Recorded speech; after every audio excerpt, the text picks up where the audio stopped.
Canadian Prime Minister Mark Carney declares election victory after polls project his Liberal Party to have won the country's federal election. Power starts returning in Spain and Portugal after a huge outage hit the Iberian Peninsula, leaving millions in the dark.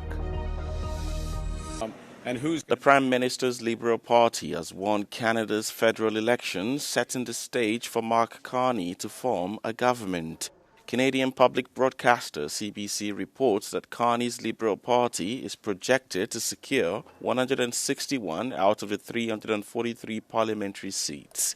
The vote marks a stunning defeat for Canada's Conservatives, who under the leadership of Pierre Poilievre were expected to be returned to power after nearly a decade. However, a diplomatic and trade crisis caused by the second U.S. presidency of Donald Trump undercut their appeal. Poilievre conceded defeat on Tuesday night, while Prime Minister Carney claimed victory and thanked party leaders.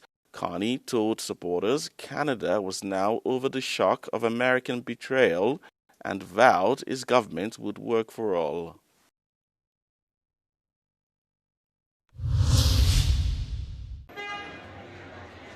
A state of emergency was declared in Spain after an unprecedented power outage swept through much of the Iberian Peninsula.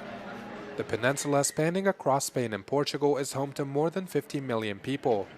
In Spain, many major centers were affected by the blackout, including Madrid, Barcelona, and Seville. The blackout brought the affected areas to a standstill, disrupting airports, train services, telecommunications, traffic lights, ATMs, and more.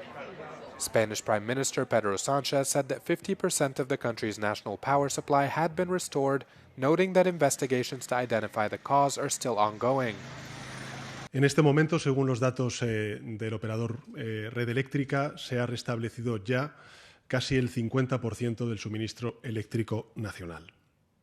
Prácticamente todas las comunidades autónomas, con distintas situaciones, registran mejoría.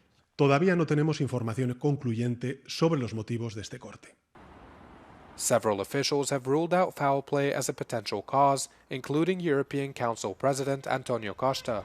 Portugal's two largest cities, Lisbon and Porto, were also dealing with similar challenges to those of their neighbors. The country's premier, Luis Montenegro, said officials are working tirelessly to help those in need and to restore connectivity in the affected areas. Portugal's national grid operator, REN, said that almost all of the country's 89 power substations have been fixed and that power was restored to more than 2.5 million people.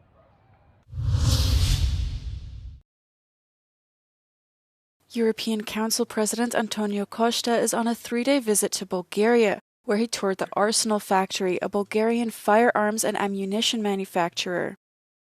He said Bulgaria could have a key role in supplying European defense capabilities, adding that investment in defense would also drive competitiveness. Arsenal factory is a very good example of the link between defense and competitiveness, and in particular our Bulgarian defense industry, with its unique historical and regional know-how, is contributing to Europe's support for Ukraine. Costa stressed that the security of Europe and Ukraine cannot be separated, calling for all European member states to increase their defense capacities. He also mentioned how his visit comes at a significant time for Bulgaria as it has joined the Schengen area and prepares to join the Eurozone.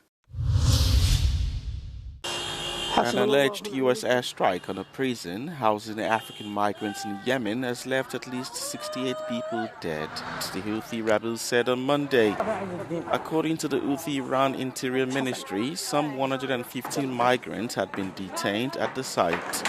Graphic footage showed what appeared to be the victims and others wounded at the site, including those being treated at a packed hospital.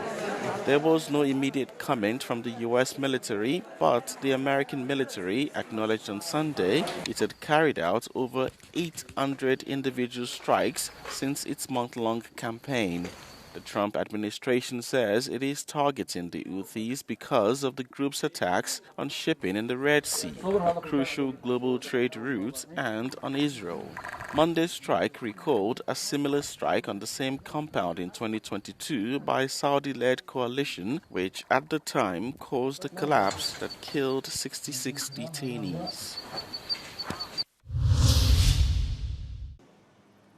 The International Court of Justice has begun a week of hearings into Israel's obligation to facilitate humanitarian assistance to Palestinian civilians in the occupied territories. They come in response to a UN resolution from the General Assembly last year, asking the court to weigh in after Israel blocked UNRWA from operating on its territory. The Palestinian ambassador to the Netherlands told the court that Israel is killing and displacing civilians and targeting aid workers in Gaza. Israel denies this and did not attend the hearing. It is another attempt to politicize and abuse the legal process in order to persecute Israel. The goal is to deprive Israel of its most basic right to defend itself. It is not Israel that should be on trial. It is the UN and UNRWA. The UN has become a rotten, anti-Israel and anti-Semitic body. Israel has accused UNRWA of being infiltrated by Hamas, a claim the aid group denies. The hearings began as Gaza's humanitarian aid system is nearing collapse after Israel blocked all entry of food, medicine, and other supplies. Experts say the court's decision could impact international pressure on Israel to ease its restrictions, although it remains unclear whether it will have an effect, being not legally binding.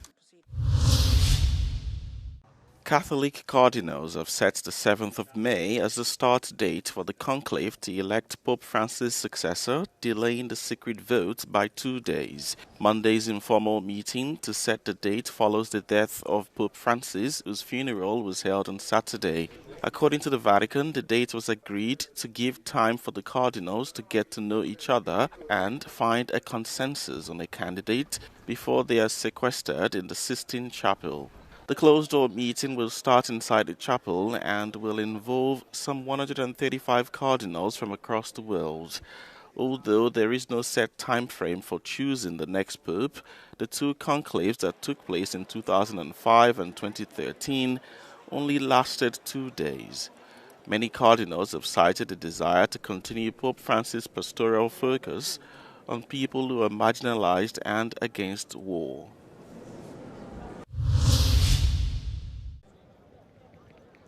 We have officially entered the Novendiales, a 9-day period of mourning. Each day, one of the cardinals celebrates a mass for the late Pope, attended by a different group each day, based on their connection to the Holy Father. But while this is a time of mourning, cardinals prepare for the conclave.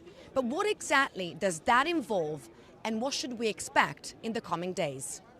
I Novendiali sono delle messe che vengono affidate ai big e in cui, come è accaduto ieri per Parolin, i big manifestano il loro pensiero. Implicitamente è una campagna elettorale. Poi ci sono le congregazioni generali, dove ogni cardinale va per un tempo breve, succinto al microfono, e dice agli altri come vedrebbe la Chiesa.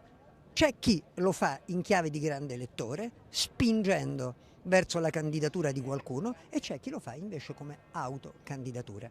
C'è chi non lo fa per autocandidarsi, ma poi come tale viene interpretata, accade a Bergoglio, che disse la famosa frase «Sogno una Chiesa che esca da se stessa» e venne immediatamente poi di lì a pochi giorni plebiscitato. Meanwhile, preparations are underway in the Sistine Chapel, where the conclave will take place on Sunday. A mass was held by Cardinal Parolin, and another one is held on Monday at 5 p.m. Giorgio Orlandi for Euronews in the Vatican.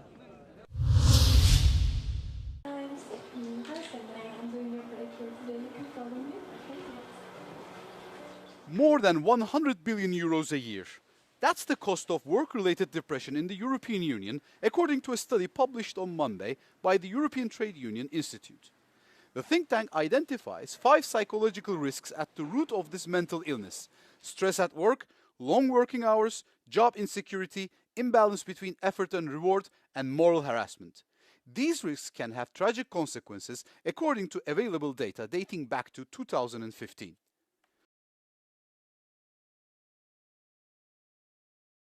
We estimated that the death toll, again in 2015 for the whole EU 28 countries, was approximately 6,000 of coronary heart diseases, which were attributable to psychosocial risks exposure, and over 5,000 deaths due to suicide caused by depression, attributable to 5 different factors, psychosocial risk factors.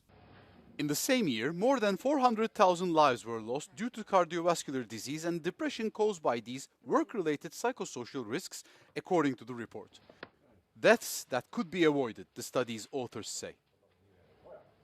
France, Belgium, Finland, Ireland and the Netherlands are the 5 most affected countries in terms of cost per 100,000 workers, a cost passed on to society. So for both diseases, we found that the highest burden was for employees, but also for employers.